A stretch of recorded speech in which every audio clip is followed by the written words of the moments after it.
Good evening, everyone. I want to welcome everyone to the Brawley City Council and Successor Agency to the Brawley Community Redevelopment Agency. This is our special meeting agenda tonight, Tuesday, April 19th, 2016, beginning here at 5 p.m. If you can stand up, calling the meeting to order. Could I get the roll call, please? Councilmember Nava. Here. Councilmember Noriega. Councilmember Couchman. Here. Councilmember Wharton. Here. Councilmember Howdigi. Here. Thank you. And now if we could stand for the invocation. We have Pastor Dowdy from the Brawley Assembly of God. Let us pray. Almighty Creator, Father of heaven and earth, you, Lord, are seated in the heavens, watching over all creation, the earth, and all that is in it, including us. You have formed our hearts, knowing our intentions and our motives. We confess our need for you today. We wait in hope for you, Lord. We wait for you. Almighty Father, we ask that you would send your Holy Spirit of truth upon those entrusted here today with caring for the common good of the people of the city of Brawley. We ask you would give them wisdom, sound judgment, and a true love of the people they serve. We ask this through Jesus Christ our Lord. Amen. Amen. We can stay standing and the pledge by Councilmember Howdigi. Ready? Begin. I pledge allegiance to the flag of the United States of America and to the republic for which it stands, one nation, under God, indivisible, with liberty and justice for all.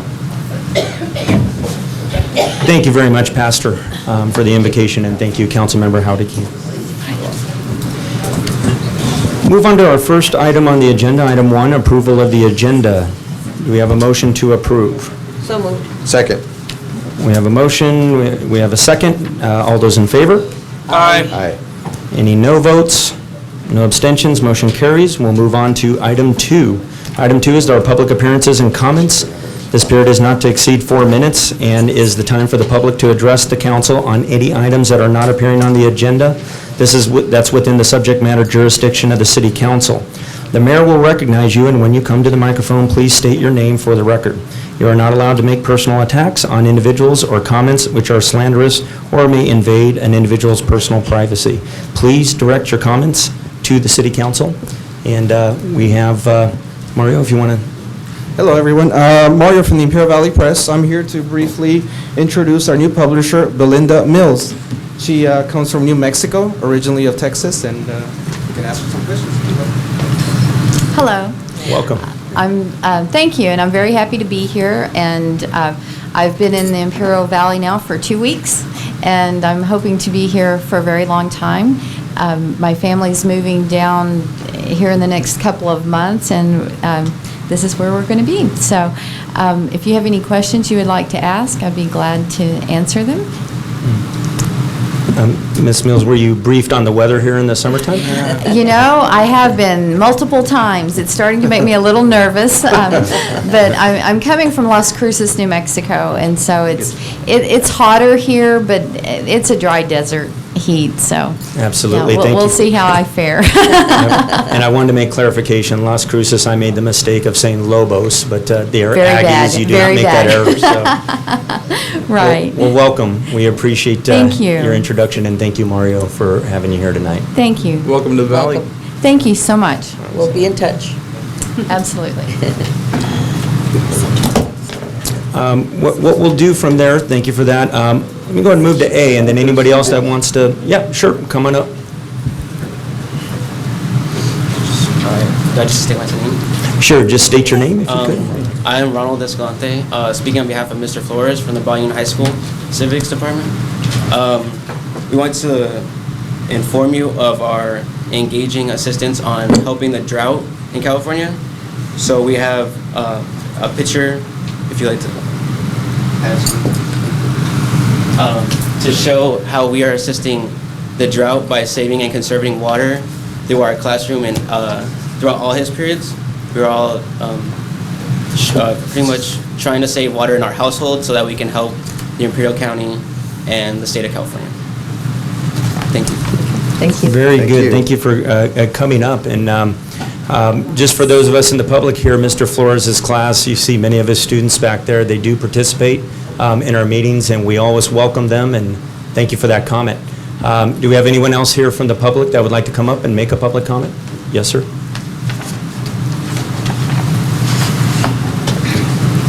Good evening, Honorable Mayor and council members.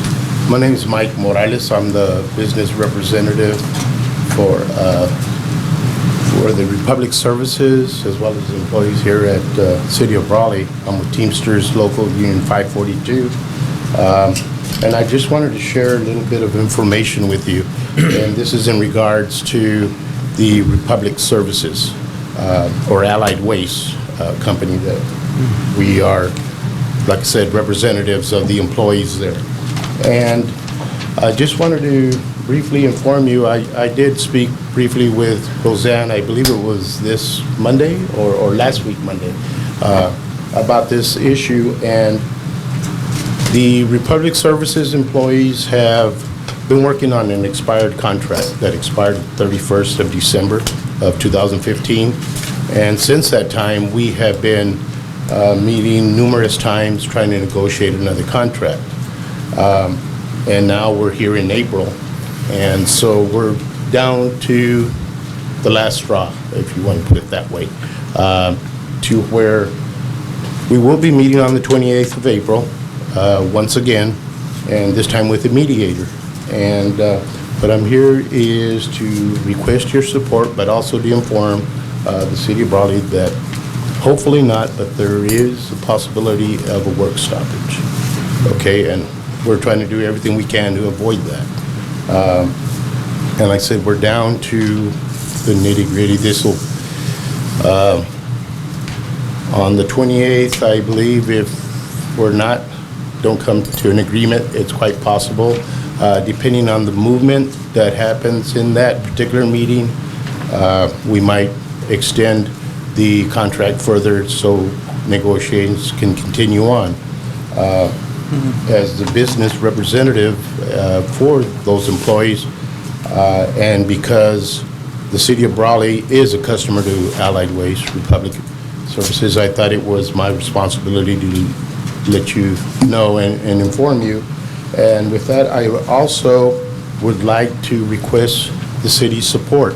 And what I have here is kind of a template letter that I'm requesting if you so choose to something in these lines. If you could support us by, and I'll just hand this over to you.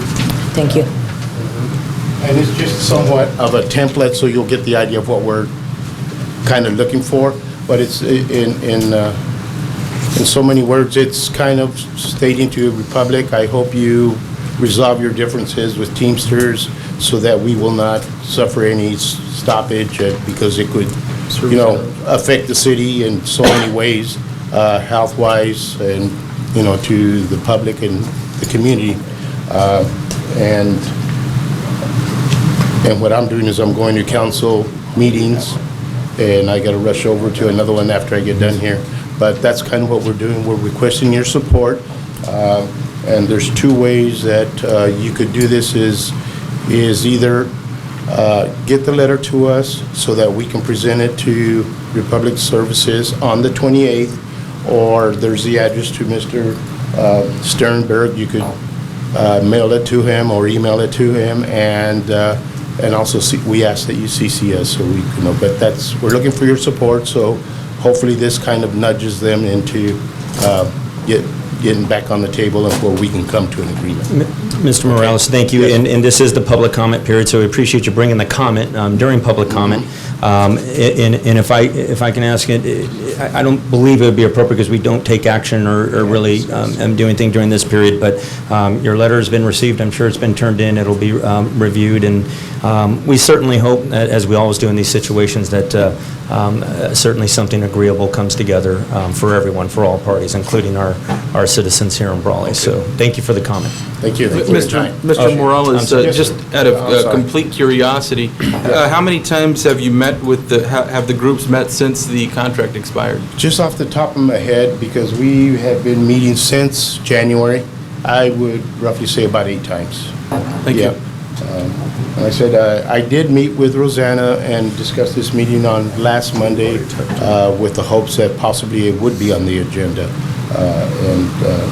Because it is a serious matter that could affect throughout the whole valley. And so that's why I wanted to bring it to your attention.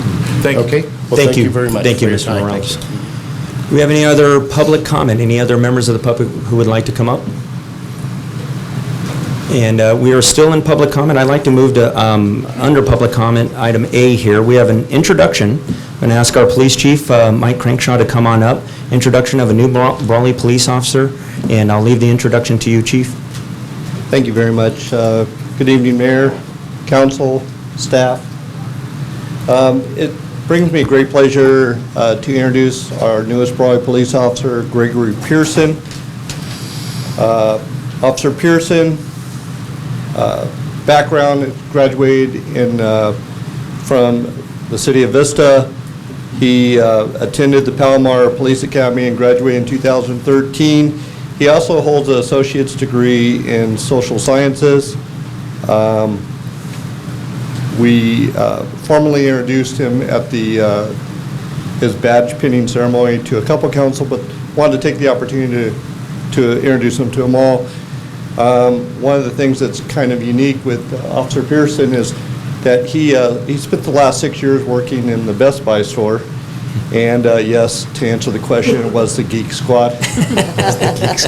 But I will tell you, there's such a correlation right now with technology and law enforcement that is a great skill to have, to be perfectly honest. I mean, because it's not the same pencil and paper that when I started.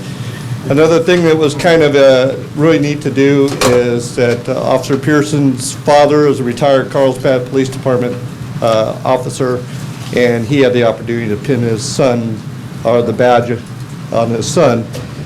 And I think that that's very important in this day and age to see that tradition continue, especially within families. So without any further ado, I'd like to introduce Officer Pearson.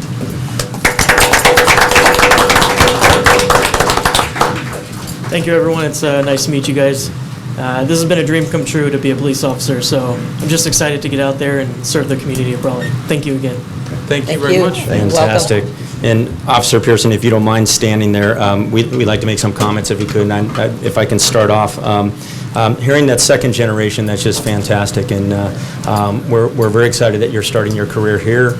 I'm sure, as you already found out, and you're finding out quickly, it's a very tight-knit community. We certainly take public safety very seriously, not just the council, but our public. So just know that you're coming in great hands. I think it's a great community, and I think you're working with a very fine department with a great chief. So welcome aboard. Very proud of you and this accomplishment so far, and we look forward to your success. Thank you. Yes, I already get to see that it's a very close-knit family. Yeah. It's got that vibe around here. I really like that. So thank you again. Absolutely. My fellow council members? I just want to welcome you to City of Brawley. Congratulations, and we're hoping that you really enjoy your stay here and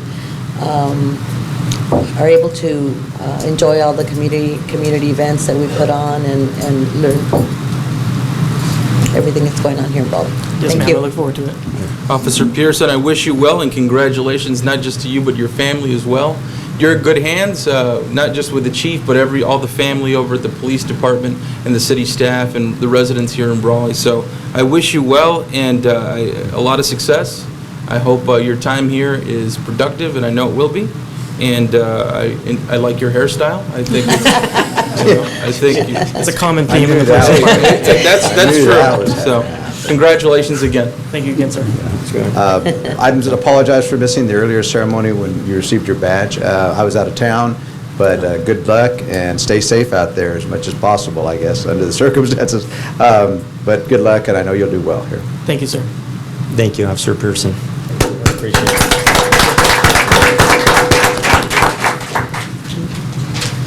Since I'm already here, I'd like to just add one item, that this Friday is Denim Day, and it's proud to that the police department will be participating in partnering up with the Sure Helpline Crisis Center following National Victim Crime Awareness Week. It is also Sexual Assault Awareness Month. Denim Day is basically for a day, which will be this Friday, the 22nd, those officers who are willing to do so will be wearing jeans with their police shirts, are non-sworn as well. How this came about is in 1999, a girl was assaulted, raped, and the man was convicted. This was in Italy. And the Court of Appeals overturned the conviction because they believed that she wore too tight of jeans and believed that she was more consensual because she would have to assist. There was an immediate protest in the European countries, which then continued more of in a global. I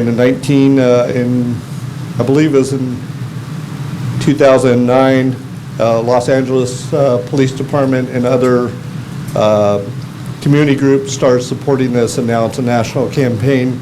So on the 22nd, if you happen to see probably police officers with denim jeans or regular jeans or Levi's, it's in support of this effort. So.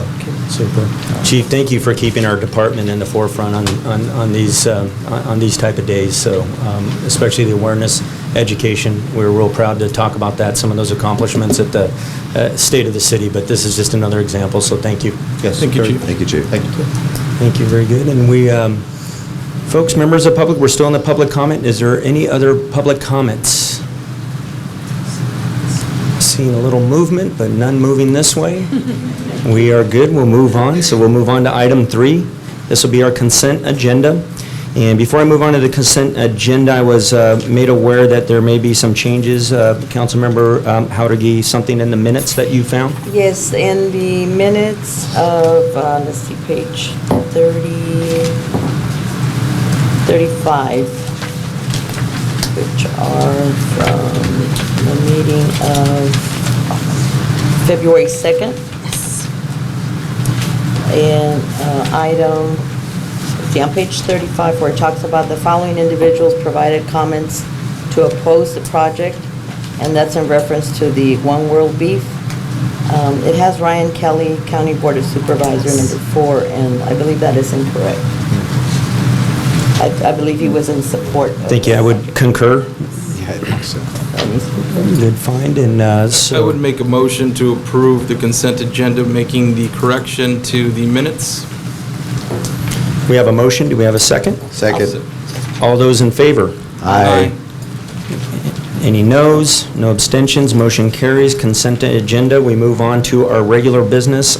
Item 4A. This will be a discussion and potential action to approve annual reports for the fiscal year 2011 through 2015. This is a 5-year compliance report for the 2014-2015 fiscal year for development impact fees per government code section 66001, as well as code section 66006, and capacity fees per government code section 66013. And here to present will be our finance director and treasurer. Good evening, Mayor, council members, Ruby Walla, Finance Director. This evening, this item is the annual and 5-year report for development impact fees and capacity fees. The report presented includes, of course, the annual reports that extend from July 1, 2010, all the way through June 30, 2015. What this has been brought about is the city's requirement to complete and fulfill an obligation for an annual report on the way the city expends impact fees as well as the capacity fees. The city had not completed an annual report since the adopted 5-year report through June 30, 2010. So as we were ramping up to bring us up to date and be in compliance, we were already approaching that 5-year period. So what we did is we engaged with David Tosick and Associates, and we actually have Andrea Ress here, the managing director, available for any assistance or any additional questions after my presentation. We contracted with David Tosick and Associates to prepare the annual and the 5-year report, which is enclosed in the packets, and you'll see the detail that's embedded, which identifies the revenues received from impact fees collected by facility. It identifies the amount, it identifies the interest received, and it identifies any expenditures that have taken place within those fiscal years. What staff did in connection, working with David Tosick, is supply the revenues and expenditures, reconcile the cash balances to get where we were at June 30, 2015, and what was impacted in each facility. However, in 2011, the city changed its way, changed from water and wastewater development impact fees or facilities to capacity fees, and those have taken a change since the last report as well. Those are also included in this report, but they have separate reporting requirements stating the same fundamental information as revenues, received, expenditures, and embedded in the back of at the later part of that report has the year-by-year detail with the 5-year consolidated balances. In connection with this, we also have an obligation to supply the report and give it to any interested parties that would like to see the information and request the information, and review of the document requires a 15-day review period prior to the review, presenting it to City Council. We have done that. We have provided notification to Desert Valley Builders Association as well as the gas company. In connection with that notification, Desert Valley Builders Association also submitted a list of comments in relation to the report. A copy of those responses or comments are included in the packet as well. The city also provided responses to Desert Valley Builders Association in connection to those comments. The highlights, significantly, the first part of those comments were inclusive of the balances, the variation between the 2010 report and the 2015 report. Some show increases, some show decreases. From reviewing the prior report data in comparison to the current year report, the report was submitted recognizing revenues and expenditures, not a true reconciliation of cash. So this report encompassed a reconciliation, a true-up of the cash balances, and that's causes for the variances. As far as the expenditures were accrued, we accrued the expense as of June 30, but the cash wasn't paid out till after that time. Or interest revenues weren't identified until the audit process or any other audit adjustments if necessary. So those were the variances, and you will see in the responses, it was kind of the same response that was supplied for each of those comments. In addition to that, DVBA also questioned some of the expenditures, and we identified if they were new growth, if they were eligible. Many of the projects that are identified for the use of impact fees have been driven primarily from the needs list that was within the Development Impact Fee Justification Report, which was actually adopted in 2011. So once that so we have been using that as a tool with staff to guide them as on the appropriate use of development impact fees, and using the percentages that are attributable to new growth, which it would say 100%, 30%, 34%, or 23%, whatever the facility may be, varying from the different projects identified. So that has been our tool. Some expenditures that are listed on that needs list are, the balance isn't enough to support the capital project in need. For instance, the animal control facilities, the only report it calls for is a project of a new facility, an animal shelter, which exceeds well over $1 million. So at the rate that we're collecting impact fees, that's unattainable at the time. So within the report, we provided a future project listing, which identifies the projects that either, one, are on the list, two, have identified through CIP, and three, basically, is to be determined. Either we can, if it's a shared cost with existing, which means that we have to find an additional funding source other than impact fees, once other funding resources become available. So we went through that practice, and those items have been identified and responded to the DVBA request. One request that is still in review is regarding the library facilities. There was a question regarding an internet filter. That actually requires more work because we have to retrieve the actual physical documents from storage and retrieve it and see what the actual expenditure was, and if it applies. If it's determined that it's not applicable, we will remove it and reimburse the fund appropriately, and that is at a cost of about $2,500. The other items identified were primarily, all of them have been identified and linked to the needs list or a capital improvement project and identified be an impact of new growth. We did, in connection with DVBA's letter, is we identified, based on their review, projects that we are proposing to remove as well, or change. The changes would take effect as far as a water capacity fee. The Main Street water main replacement project will be replaced with a water treatment pond liner at a 37.5% share. So 37.5% can be covered by impact fees. The remainder would need to come from the water enterprise. Wastewater capacity fee, the lift station upgrades will be replaced with the sanitary sewer management plan at a rate of 31.4%. The remaining amount to come from the wastewater fund. Removal will be of the annual manhole rehab, the annual sewer video inspections, and the annual sewer main replacement. In preparation of the report, these items are listed on the capacity fee study, but however, through further research, they are identified clearly as cost to existing, not to new development, and that's why we are asking for approval with the amendments as identified. Thank you for that report. I'll open it up to council questions and comments. I did have a question in regards to, the builders, DVBA question, the balances at the end of June versus the beginning balance on July 1st. And I saw the explanation. But for transparency purposes, is there any way that we could actually have a final balance in June that would really reflect the same balance on the next report for July 1st? Because it can cause some confusion when you're looking at one report and then as the ending balance, and then another report as a beginning balance, and they're not the same. And so there's that question of what happened in between. Is there any way to have a final report for June 30th that would actually reflect the balance that is For June 30, 2010?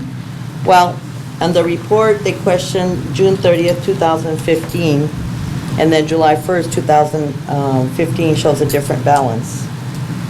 Or actually, July 1st, 2010, I'm sorry. Yes. And then Yes. June 30th, 2010. Yes. So then that would So you have be- a different amount at the end of June versus the amount that shows for July 1st. Yes, so that's what was identified as what the published report as of June 30, 2010 is now showing when they take both the reports, when they take that June 30, 2010 balance to now the new report, July 1, 2010, there's a variance. Right. That report I believe the draft report is as of September 2010. I have that as a date that it was finalized in the sense for draft for review. And at that point, as I know this to the fact we were not closed in the audit process. Our audit period was still open. So that has where so we didn't do a complete reconciliation for the responses in this time to get that June 30 discrepancy with the July 1 change.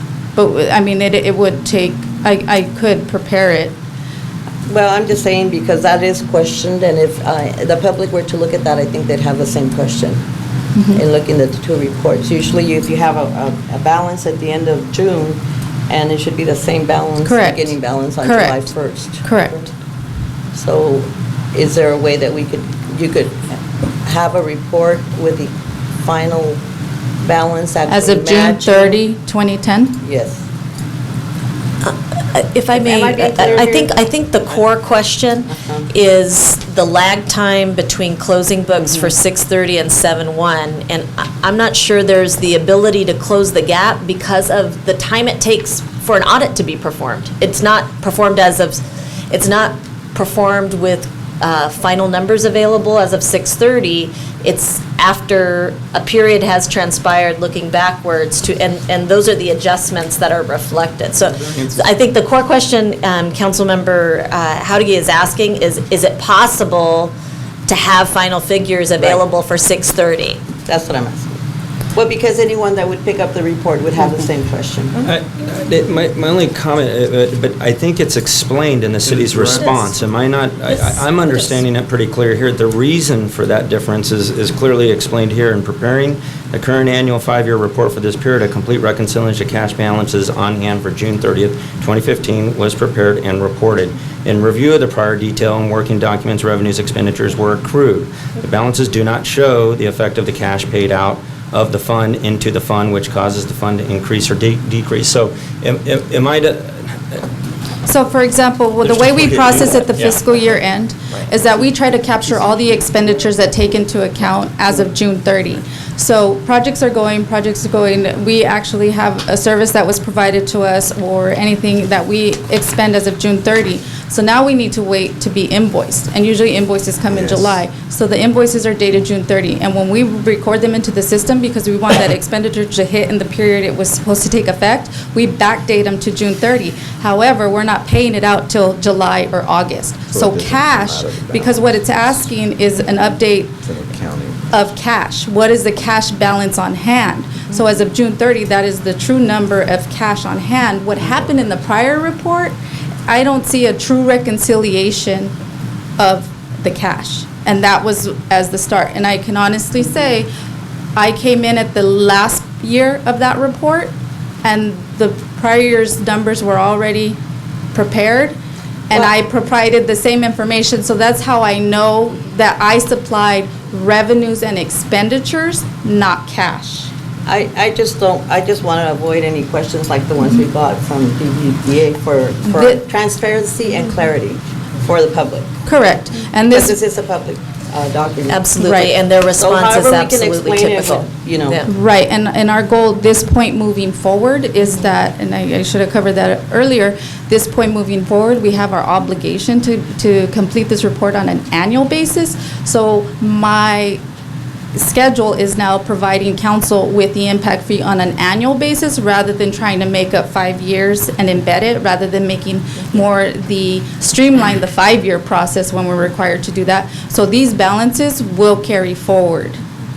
And they should, from this point moving forward, especially be a true reconciliation of the cash on hand. The other thing, and just to tag along a little bit, and I understand what Councilmember Howdy is saying, I had maybe a broader question, which was, I was just a little uncomfortable that we have an outside association questioning to the degree they have, and I understand because of the circumstances that you already described. We're trying to do a 5-year audit. Would you believe moving forward on an annual basis that should mitigate that issue? Because several things were reported in there. It seems like there's a difference of opinion, legal opinion, of what the Mitigation Fee Act is about. Right, and the expenses that we can, or the projects we can undertake, and how we can spend that money, so it does seem to be. Yeah, which is a different issue altogether, but. I think there are many opinions on the use of funds, and it's a very natural thing for trade organizations organized in the fashion as this one to have a critique and comments to offer. And Brawley is no different from any other city in the state of California when 5-year reports are issued, that there are comments on the record. And I'm sure our consultant can maybe speak to that as well.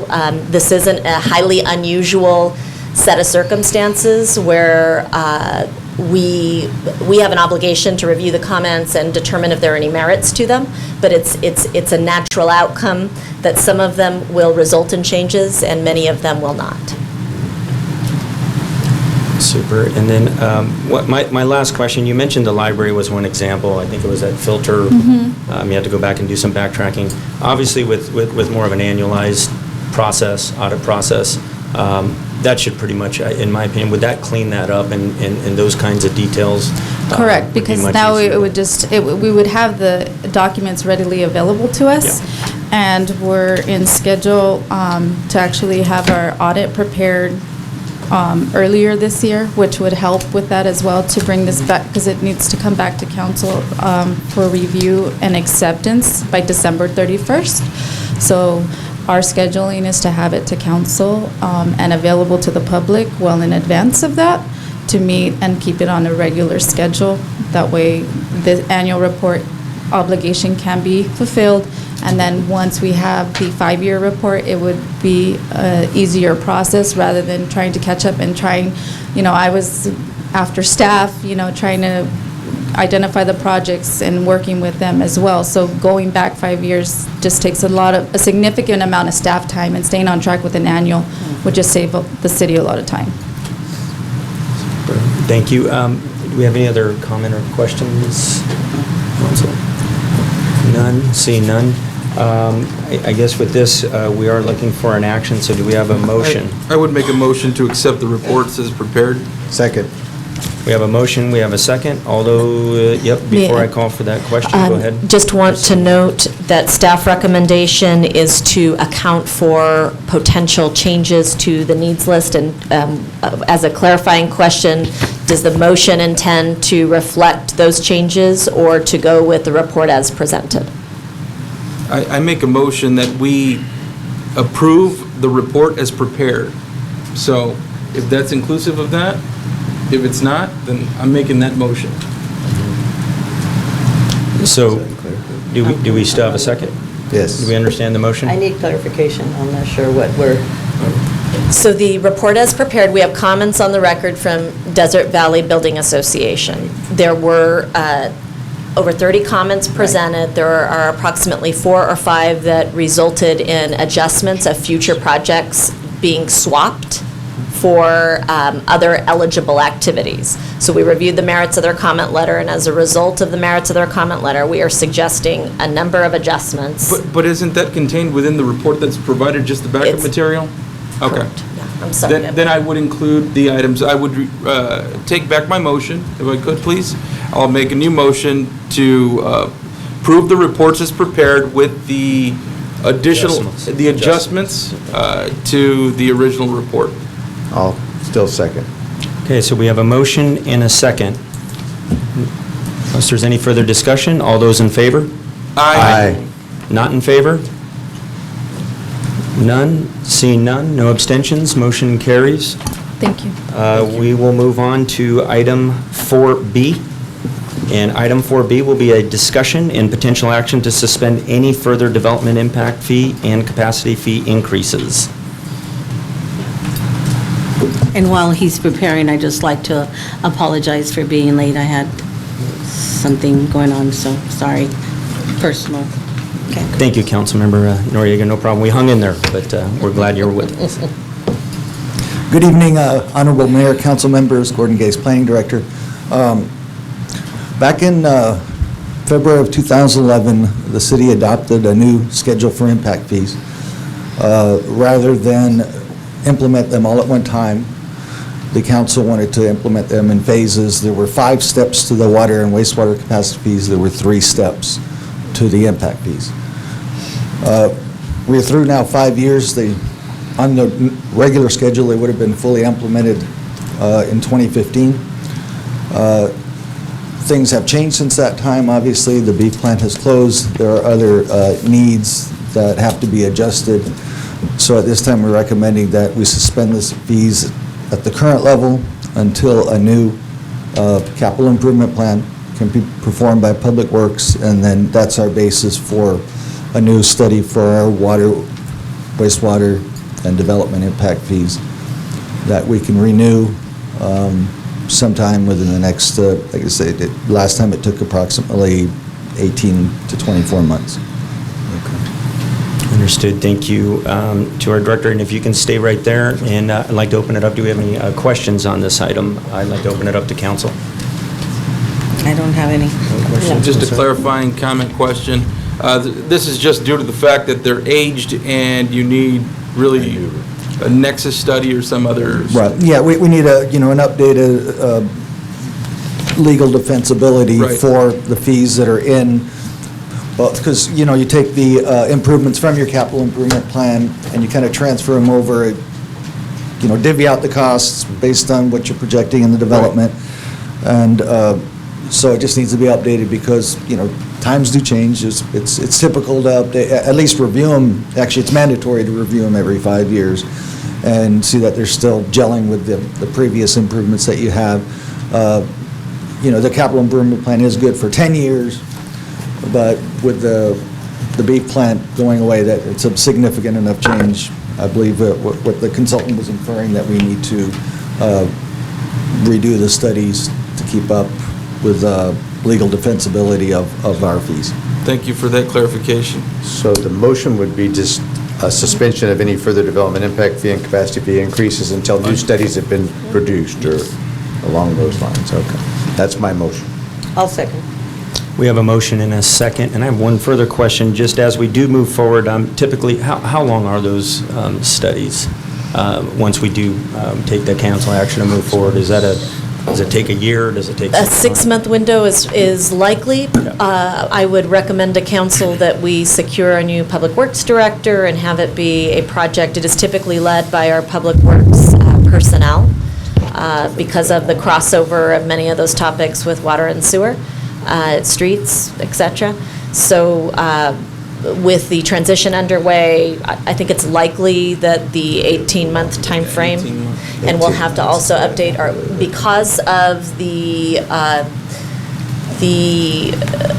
limited number of capital projects we undertook in recent lean financial times.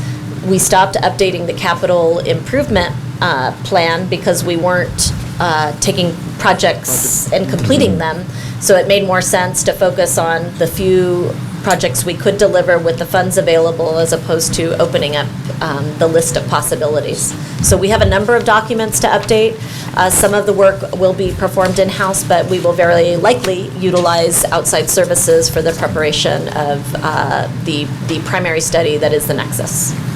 Very good. So we do have a motion, we do have a second, and again, to clarify, that motion is to suspend, correct? As presented here by the city. Until additional studies have been produced. So I'm going to go ahead and call for the question. All those in favor? Aye. Not in favor? None? No noes, no abstentions. Motion carries. We'll move on to item 6. And item 6 will be our fiscal 2016-2017 enterprise and special fund workshop. Mayor Wharton, before we switch to that, I really do apologize. I had every intention to read into the record 2 sentences that were forwarded by the La Paloma subdivision that they wish to have noted on the record relative to the last action taken. Sure. So they acknowledged that the staff report in the backup recommended suspending scheduled increases, and they stated, as the owners of Unit 1 and 2 at the La Paloma Master Planned Community, we are not in favor of raising any fees that would negatively impact our developments. We have owned these parcels for over 6 years now, and as you know, we're just now trying to get La Paloma up and running again, and we cannot sustain an increase to any fees. They extended their regrets for not being able to present their comments on the record this evening. Good thing those comments were in line with the motion. Yeah, they should be happy. Yeah. Tell them to hurry. So with that, thank you to our city manager. As stated, we'll move on to our enterprise and special funds workshop, and I believe that will be presented by our city manager.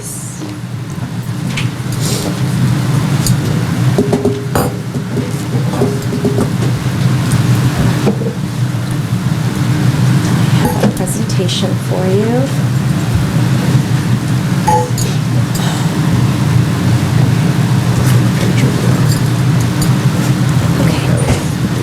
So good evening, Mayor and members of council and the public.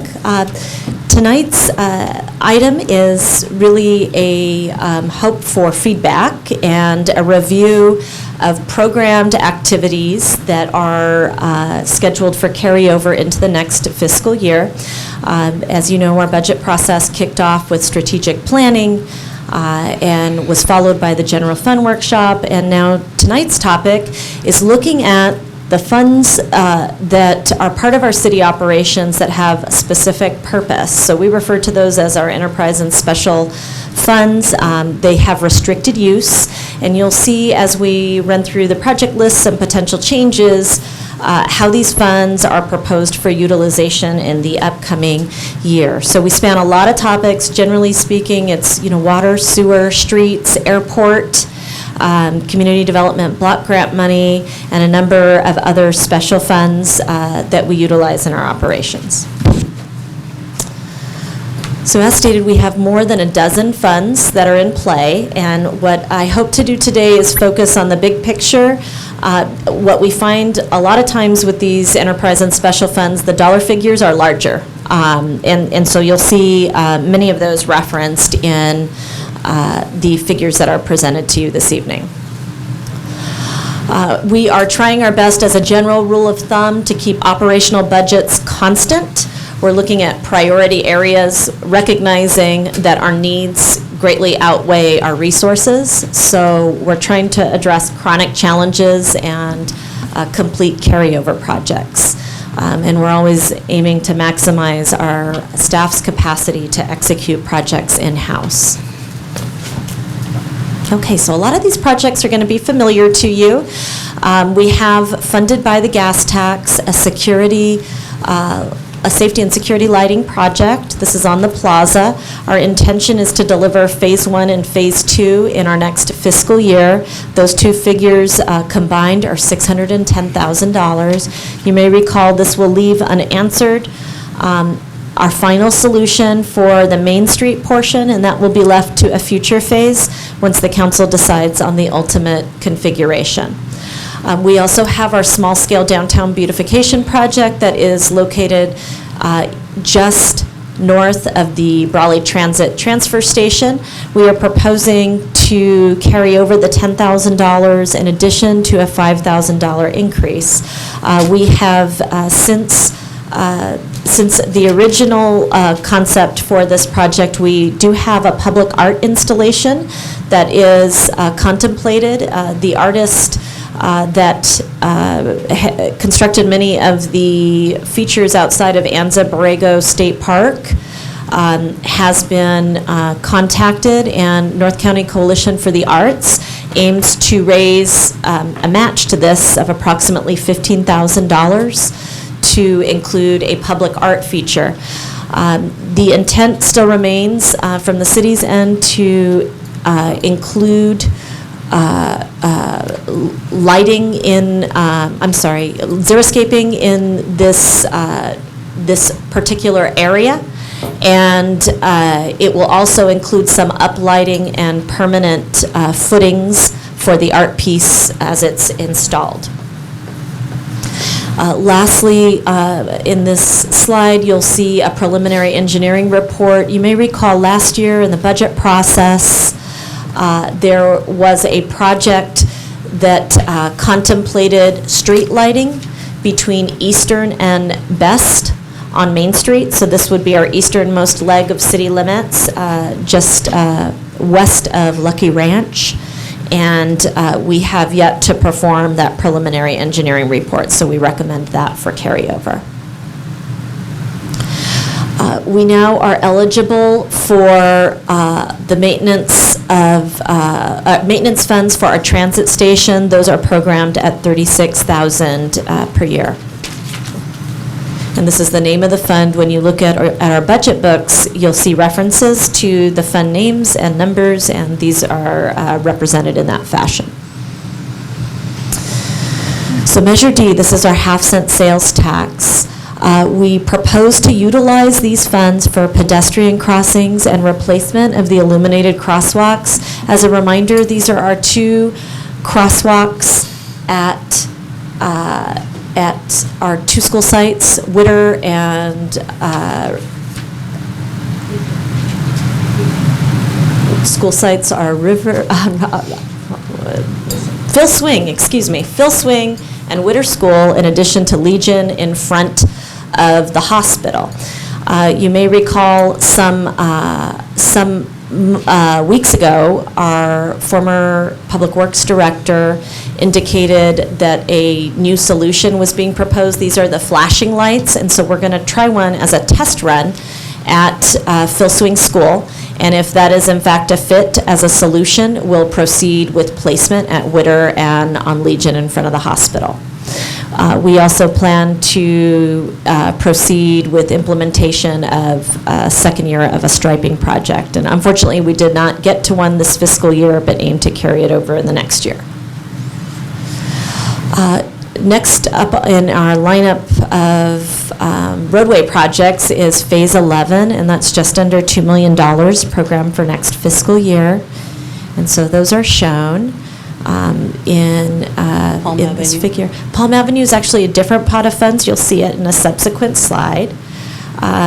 Also under Fund 421, we competed for funds through ICTC. We have a bike lane striping project, and we have regional surface transportation planning program funds at $130,000 with a local match of $23,000.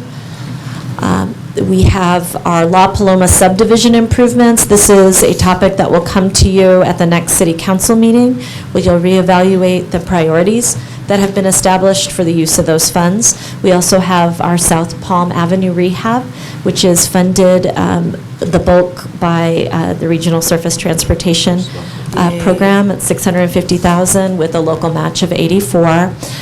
We have pedestrian improvements to First Street between Main and A. These are funds we competed for with the Congestion Management and Air Quality Grant, which we obtained for $266,000 with a $34,000 match.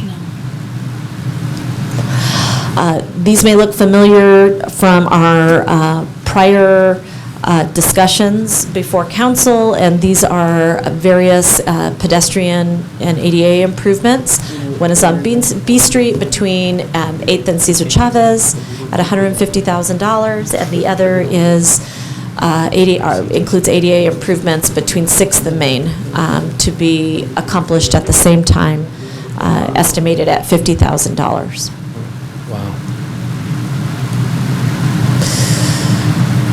We also have competed through the ICTC process for access to funds to improve ADA on our regional bus routes. This is the Imperial Valley Transit.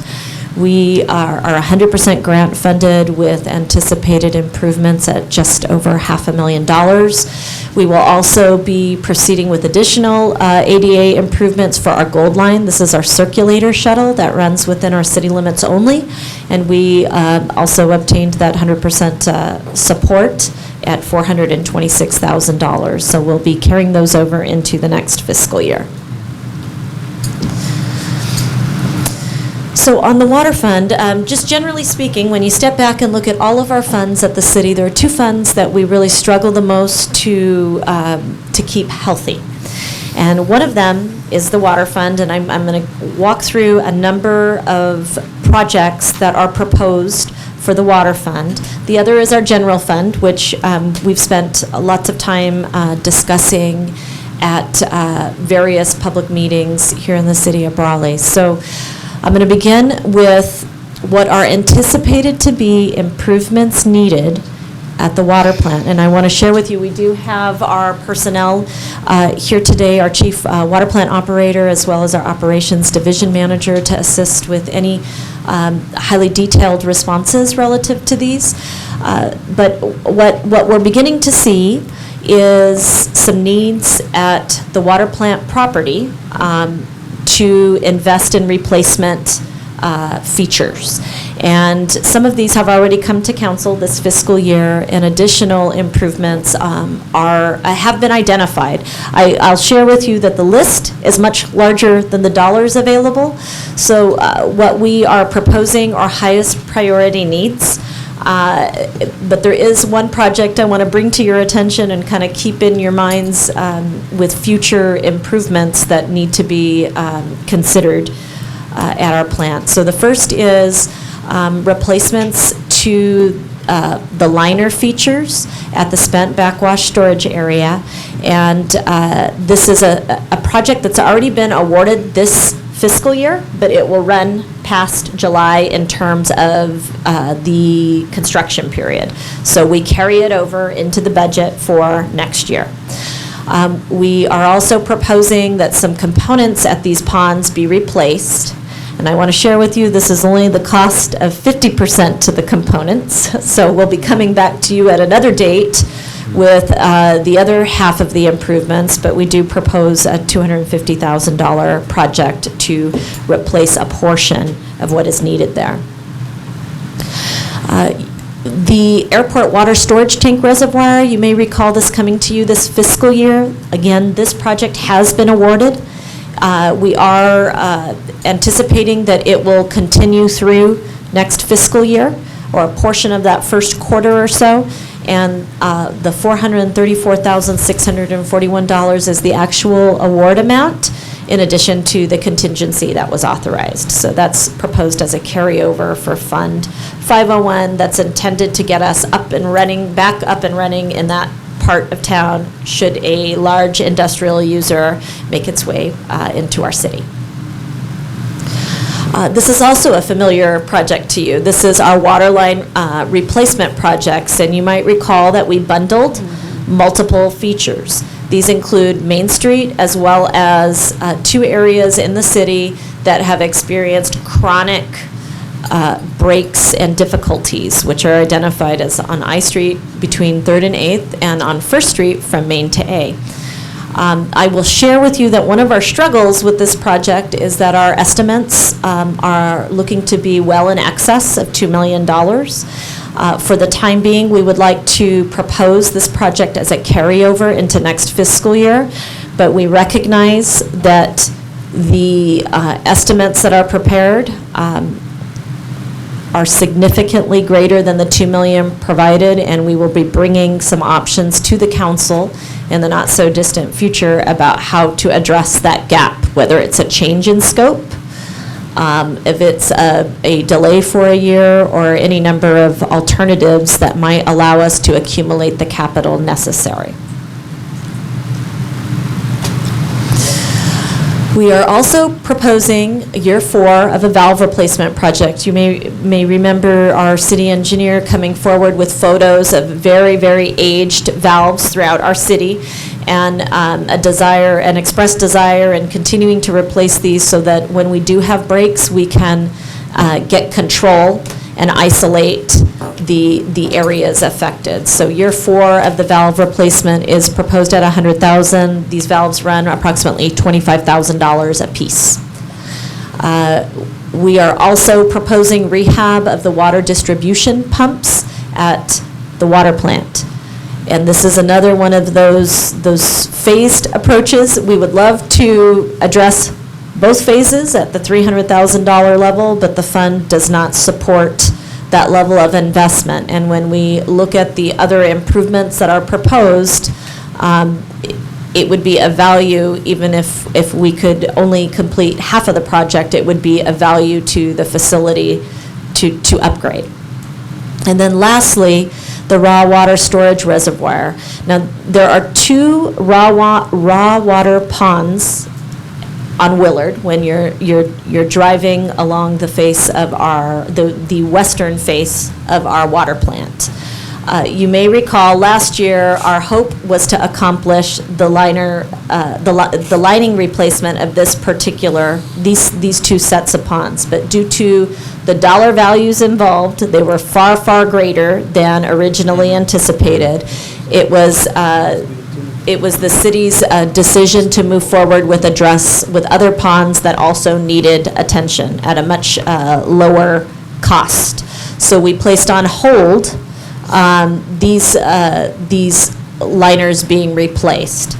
Our hope is that we can bring this back next fiscal year, because there are 2 water storage reservoirs that are on premises there that are both, one is about $1 million estimated for replacement. The other is a smaller pond with a lower value at $750,000 estimated. So for the time being on hold, but would certainly hope that the council would remember that this is a need that's out there that we hope to bring back to you a solution for in the not-so-distant future. And then we have some additional considerations. We do have the water fund's obligation to the wastewater fund. This was a loan entered into in 2009. And 3 years ago, we began a payment plan as a reimbursement to the wastewater enterprise.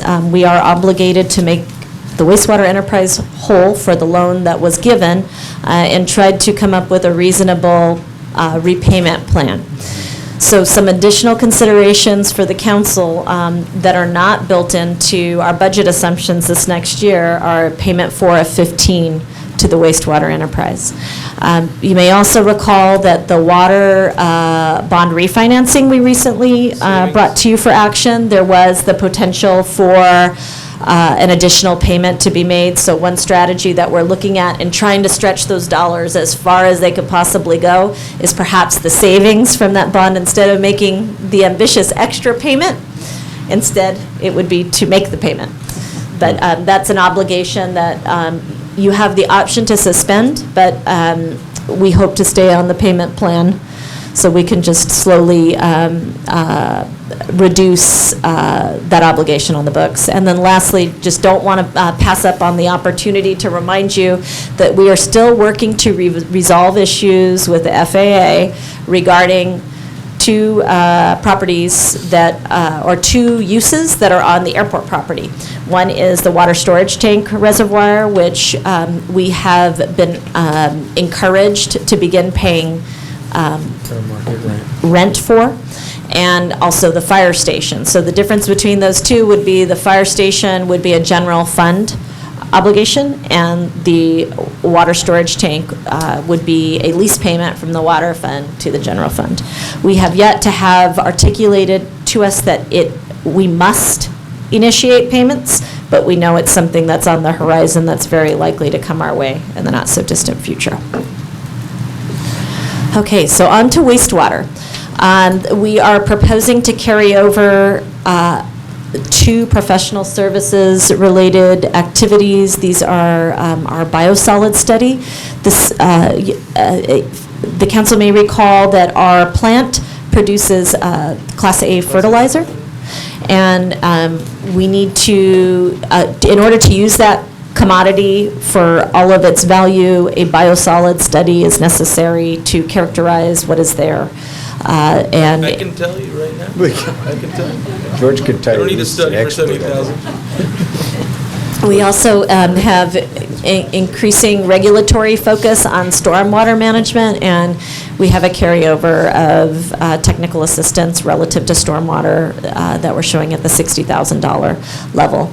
And lastly, we have the UV bulbs and UV analyzer costs that we incur every single year. And I know it's hard for everybody to see that size of number, but we do depend on the ultraviolet capabilities of the plant to produce the discharge that meets our regional board requirements. Equipment shades. You may recall that these equipment shades, again, this is a carryover. There are several shades that are bundled into an overall project.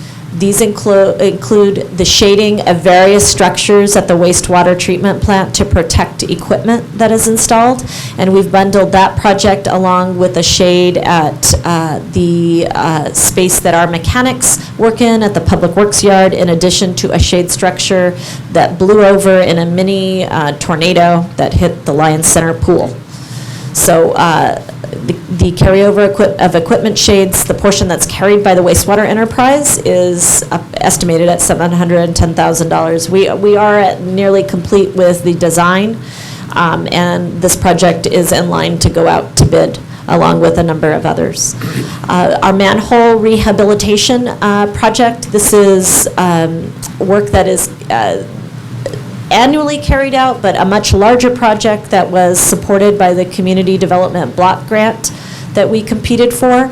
That project has been awarded. It is in progress, but due to the complexity of temperatures at which the work is performed, we're expecting that the time frame will likely push into the new fiscal year. So it's just a carryover. It's awarded, but it won't be complete by June 30, so we show it as carryover. In keeping with the water line replacement project, we also have the sewer line replacement project, and this was intended to address aged infrastructure where we have significant issues that we're confronting, and this sewer line replacement project is estimated at the $300,000 level. And then the airport, while we have not had an opportunity to host an open house this year, the original date in the October-November window was postponed as a result of construction activity going on. We do hope to once again have an open house to celebrate all the improvements at our airport, so we were planning for that, and we did not want to lose the placeholder. Our airport commission would like the city to consider signage replacement, and this was an issue that came up last year, and we have not had an opportunity to price out and bring a budget adjustment to the council. So that's proposed for address in the next fiscal year. The maintenance shop shade, as referenced as a part of the wastewater enterprise, was at the $90,000 level to be paid out of our maintenance fund. The maintenance fund, you may recall, these are individual payments based on hours of work that are associated with large equipment that we run out of the Public Works Department. So the maintenance fund is intended to replace when those units reach their useful life. We utilize the maintenance fund to replace them. So at the $90,000 level, we hope to deliver the maintenance shop shade. And then lastly, sidewalk cleaner, and this is proposed as a carryover project. In lieu of our ability to power wash properties any longer, a sidewalk cleaner is kind of like a vacuum with recycled water running through it, and it allows for, when special events are done in outdoor areas, it gives us a chance to clean up, steam clean an area in the absence of power washing. So that is what that item is. Are there any questions? This comprises our 12th fund review. There's lots and lots of work for our existing staff to carry out, and whoever our new director is, many projects to take over. And he or she will do very well. Yes. We'll get lots of grants. We're praying. Roseanne, I'm going to, obviously, we'll open up to any questions, comments. So just to start offhand, on the several projects that carry over, just for clarification, these are still projects that have either been awarded, they're funded, they're planned for, they just haven't been delivered. So that's the purpose of the carryover. I just want to make sure it's not additional funds. Right, so we don't take them off the books until they're fully accounted for, unless the council wants to remove a project from the lineup. Right. And then the pond liner specifically, where we placed that on hold, just again for information, it turned out that, is it my understanding that that project ended up being much more expensive than anticipated? Is that the way I understand that? And this was approved, written by council or not yet? So last budget cycle, it was contemplated at the $250,000 level. Yasmin Arellano came forward and stated not consistent with the budget allowed, but there are many other features that are within the realm of $250,000. So we turned around and devoted a portion of it to the valve in the... let me just see if I can. Valve replacement, was it? That's No? 250, the valve in the rehab. No, did I lose? The spent backwash storage reservoirs. So it got added to that, and we also fast-tracked the airport water storage tank reservoir in anticipation that we might have growth in that area and needed to bring it back online. So, and you might see the airport water storage tank reservoir was a $400,000 project that would have likely just sat for an extended period of time. But in the interest of wanting to prep for what might lay ahead, that project was pursued and awarded, and it is in progress. Understood. Thank you. Questions?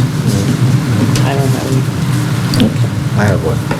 Just a question on the, you said there was something about the sewer line areas. There's 3 areas where we have a problem with water or sewer, where we have, I think it's water. Well, that one's a major one, and I think we've got to look at that one. But the other one were the water lines. There were 3. This one here? Right there.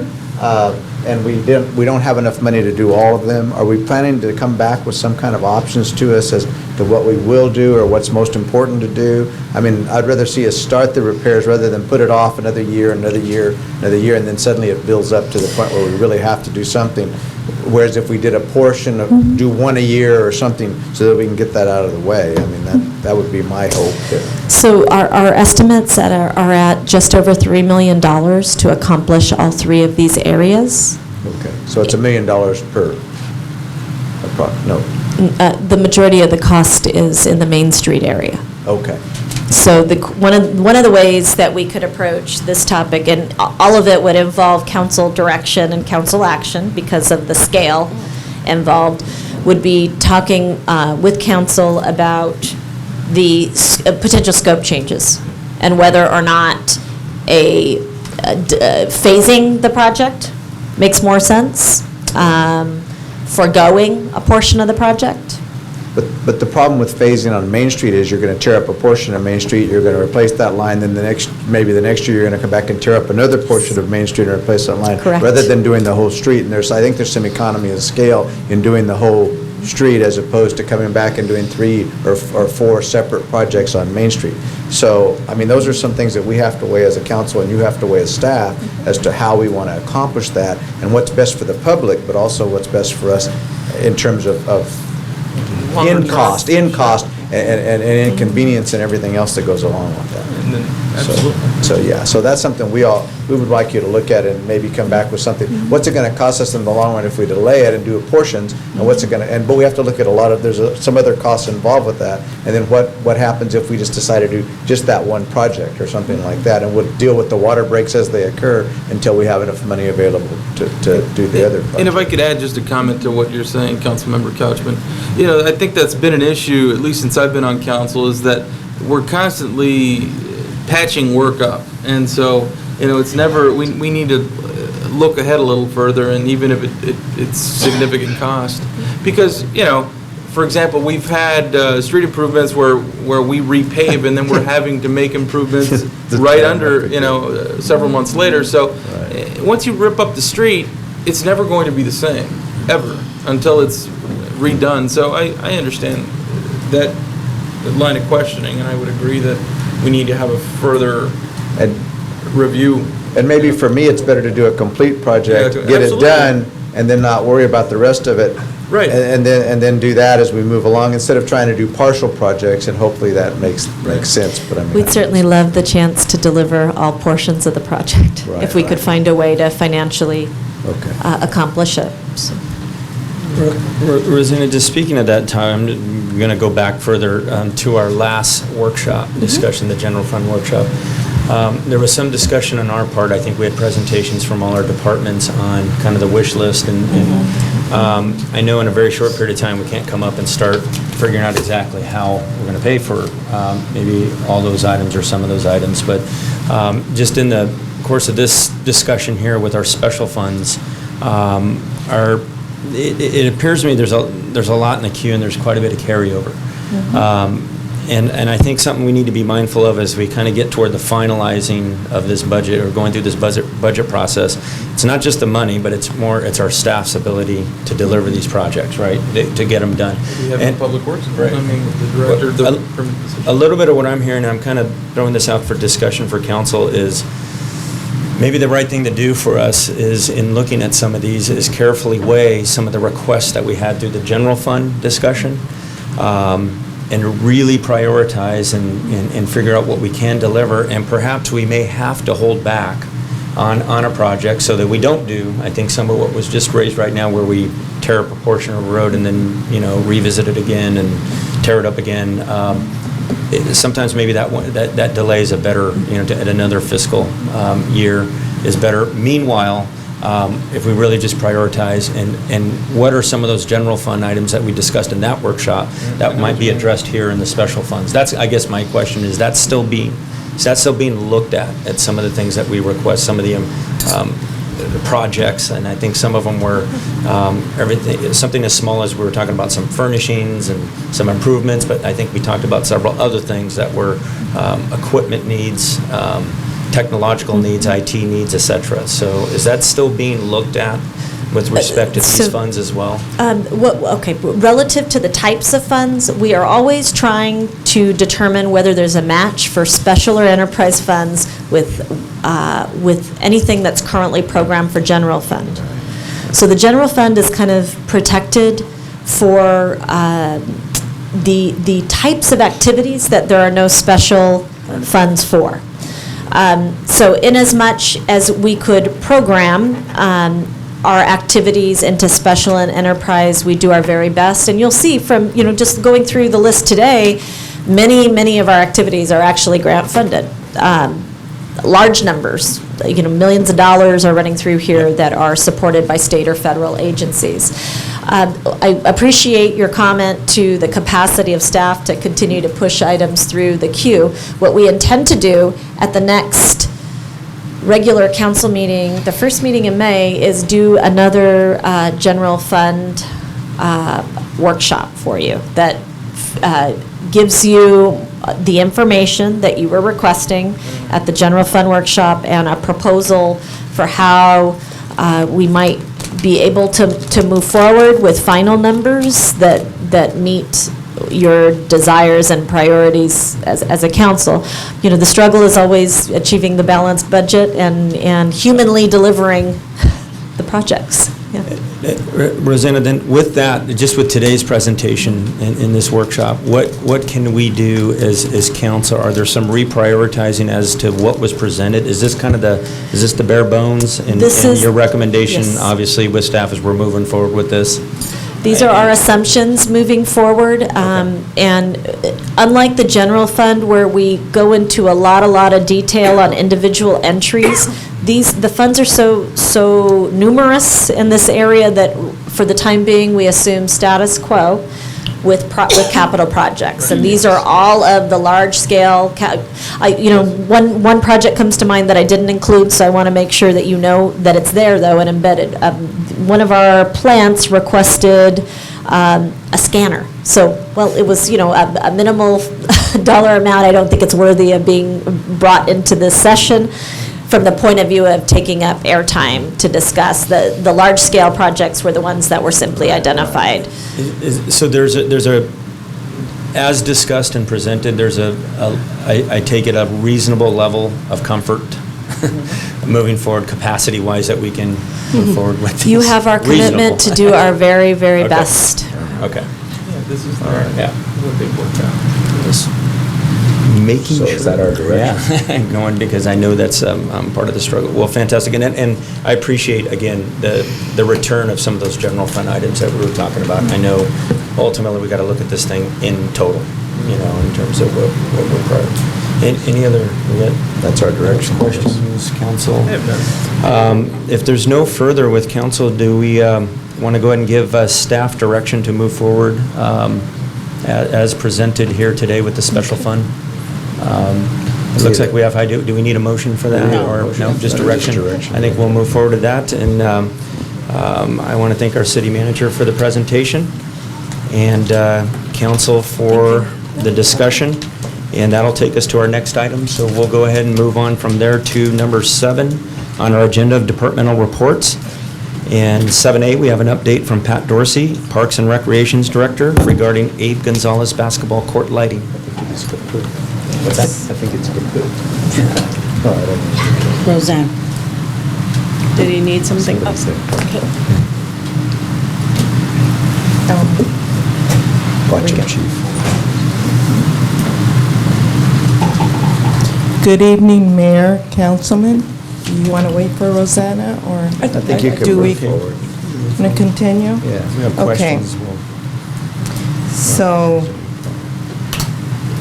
on Wednesday, we noticed that the lights at Gonzalez Park weren't coming on, the basketball lights. On Thursday, Kenny Stills was called out to check them, and it was determined that the whole panel was burned out. Imperial Irrigation was called out on Friday and disconnected all wiring. On Friday, we also noticed that the lights in the restrooms were out with no electricity to the sprinklers or to water the field. That's it, the whole thing. On Monday, Kenny Stills replaced the electrical panel, new breaker, and replaced the main breaker. Also, a new meter, a new timer for basketball courts, and all electricity was turned on. But that was just like, all of a sudden, it was something we had to do. That park is utilized by so many every day, all day. Even when we think they should be in school, they're somewhere at that park. Okay. And so it is Send the very trail. well utilized. And also, we directed Brawley Union High School to go to the west side because they usually play on the east side. But since we couldn't prep it because we couldn't rake it and sprinkle it with water, we directed them to the other park. But all is well tonight, and we're going to move forward. I have a question. I know it's an emergency item, but what was the cost? It was like 6,000. I'm glad you brought that up. My hands were spanked a little bit prior to. I know I'll get it spanked a little harder after this, but it was like 6,500. I was off Monday, and that's when everything took place, and it was done. No more days off for you. No.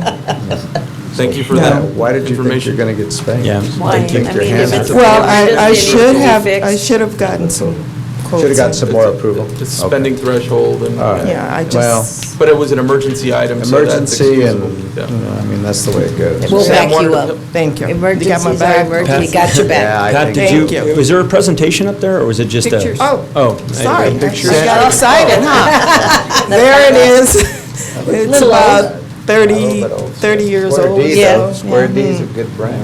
Actually, 6,500 doesn't even sound like that much to me for, It really isn't. No, it could have been a lot worse. But I must say, IID really came through for us because we could not have Kids that poured disconnected water without into it, did we them. catch them? Oh, good.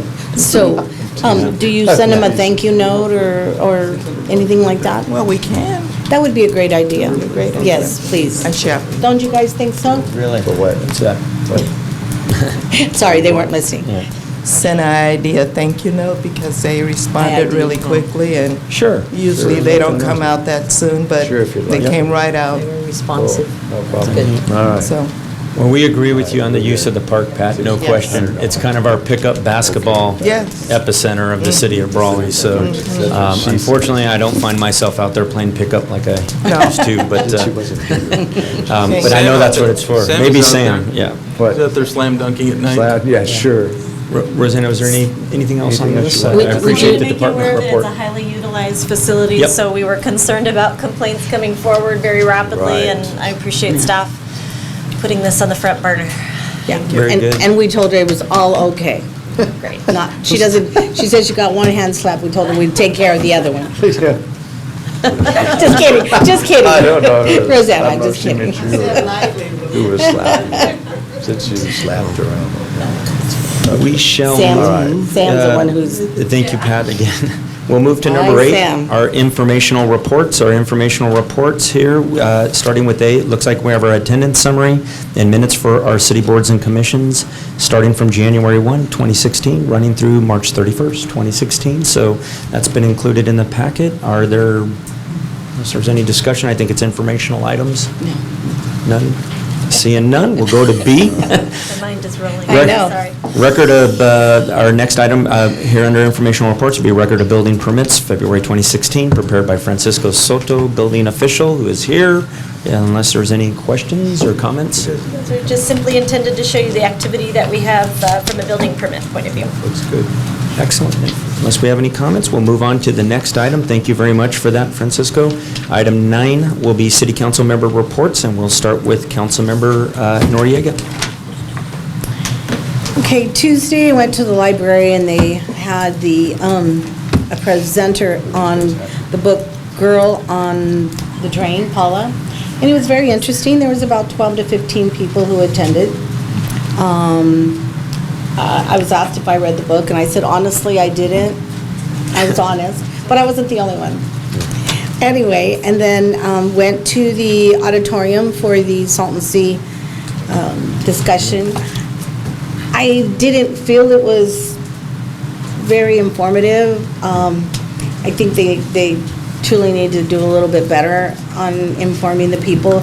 I had to, we had several people concerned that the word was not out where more people could have attended,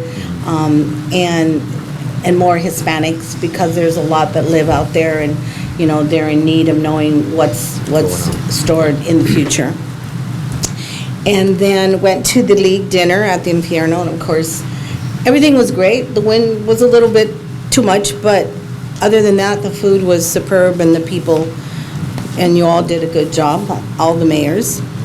And then April 20th, there's going to be a green moon, and that only happens for 120 years each time. So there's an in between. So you might want to look out and see, and look for a green moon, and it's all the planets that get together and turn the moon green. So April 20th, be looking. And tomorrow will be the Parks and Recreation meeting, so hopefully we will have that. And I also went to the library board meeting, so. Very busy. Okay, very busy. Thank you. Councilmember Noriega, thank you very much for that report, and Councilmember Howdy. Well, just a couple of things. I also attended, along with the rest of you, the League of Cities dinner meeting, which was very interesting, and except for the wind that night, but it was good that it happened that night and not the rest of the weekend. And I did make it to the farmers market and burger competition, and I understand that the burgers were all very, very good. I couldn't try all of them, but the ones that I did try were good, and so that was very successful. I did not make it to the big show of Snoop Dogg. Oh. Me neither. But I heard it was very successful also. And I think Donnie has proof of that. He's got Yes, thank you. I'm not going to mention anything. Thank you very much, Councilmember Howdy. Councilmember Nava? I've been active with business, and that's been keeping me pretty occupied. But of course, I did attend the league dinner, and it was a little bit windy, but it's still very enjoyable. I think we need to enjoy the last few weeks of beautiful weather here in Brawley. So. Well, that's because your hair wasn't flying. That's true. But overall, it just was a nice event. So I just want to thank staff for all the work that you're doing. It's always nice to see you out in public and seeing your work out there. So appreciate it very much. Thank you.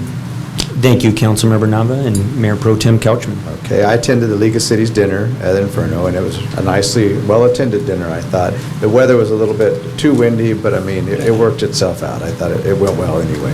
I also attended the Hacienda Scholarship fundraiser that they had here last week, and that was a good event. I think they sold a lot of plates of ribs or whatever, and I think it was a neat event, and I'm sure they raised money for scholarships. And I think the deadline for their scholarships applications, I think, is the 6th of May. And then I think scholarships will be given out, I think at the high school, I think May 18th, but don't quote me on that. I think that's somewhere around that time period. So we'll be doing that as time moves along here, and the students are getting ready to graduate. So other than that, I did not attend the burger thing, and I apologize for that, but my granddaughter's 5th birthday was that day, and so we had a major party for her, and it was a lot of children, and so I did not make it to that one. I don't think we got done till about 11 o'clock at night, so if that gives you any indication. So, and that's all I really have to report. Thank you, Mayor Pro Tem Couchman, for that report out. I'll start off with, I did attend the California League of Cities. It was the first policy meeting for me. I kind of, I guess, stepped up and volunteered for that. That takes you out of the valley. This took place up in San Diego, and it's a collection of participating cities that have members that step forward, form these policy committees. The one I'm in particularly focused on is transportation, communication, and public works. So it was very actually informative, and what we do is we discuss and track state-level legislative bills that are going to affect our cities, and as policy committees, we make decisions and on what we support, what we don't support. So again, that was a great experience. I happened to go up there one of the few days it's always pouring rain, so again, that was a little bit interesting. How many notice us from the valley, we are whether it's windshield wipers or umbrellas, we don't have any, or they don't work, so I figured that out really quickly while I was up there. It's like the windshield wiper The Every year section where you you need gotta to see change from doesn't work, you know, it's always like. Is the alkali streak. Yeah, exactly. So, Need to change them periodically. as mentioned, with all my fellow council members, we did attend a league division meeting. And again, it was very well attended, and it's always great for us to play host. And each and every one of you were great hosts and hostesses that evening. And I didn't get that went very well. Now for the fun part. I did attend the Snoop Dogg concert, and I know that wasn't necessarily, it was more of a, I guess you could say a public-private affair, but I do want to commend our staff, our public safety for their pre-planning. You always plan for the worst and hope for the best, and this was certainly a scenario where everything really worked out. As an attendee myself, I made a point definitely not to be part of the problem, so I enjoyed that. It was interesting on social media. I've been called several things, from D-Sizzle to Don Father to coolest mayor, so I thought that was kind of nice. You know? But I did get my time. I know we had a lot of fans there, but I do estimate it was somewhere between 800 and 1,000 attendees, so it was really neat to see that. Just for the record, I have a joke I want to throw. I know you have a joke. I'm not going to. I'm going to say something for the record. I did extend our heartfelt appreciation and certainly gave the welcome and the thank you to Snoop Dogg on behalf of the city. So it was a great event. Thank you. I do not know exactly what he said back. I got to tell you. So, yeah. Nor do you want to know? But it was good. It sounded like a rhyme. I think it was good. Yeah. You don't know what he said. And then last but not least, the farmers market, certainly attended that. And the burger contest, I had the pleasure of judging hamburgers with our fire chief. And that was, I will tell you, as Councilmember Howdigate mentioned, they were delicious. The only thing I will tell you is sitting next to the fire chief, I had to kind of cover up my results so he wasn't cheating off my paper. Oh, I thought he was cheating. So who won? He was not. He was not. I may have made a mark on or a comment, you know. But no, we followed the rules strictly, and I will tell you, obviously, the best burger won, which was, was it Junior? Juanitos. Juanitos. And I think it was a family effort there. But Sal Cortez was the cook. It was very difficult to judge. I will tell you, all contestants did a phenomenal job, but you really have to discipline yourself to try to only take 2 bites, because if you try to take 3 or 4 times 6, you can do the math.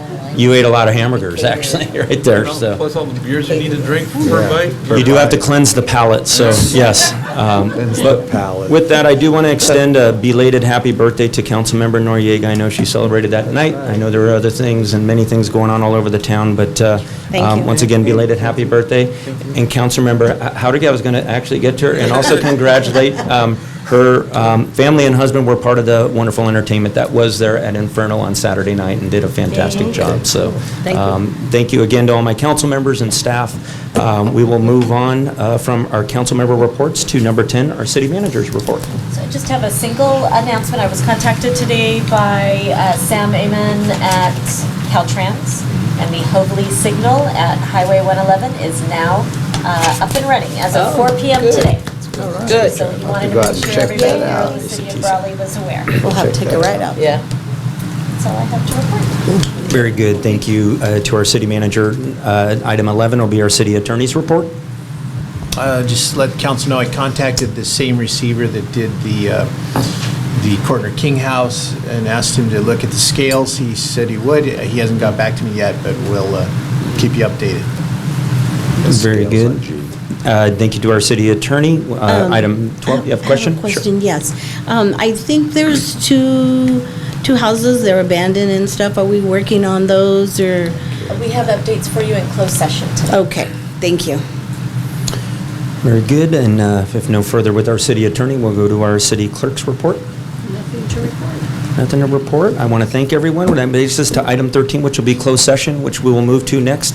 We'll take a brief few-minute recess. Thank you for coming tonight. Yawning's contagious.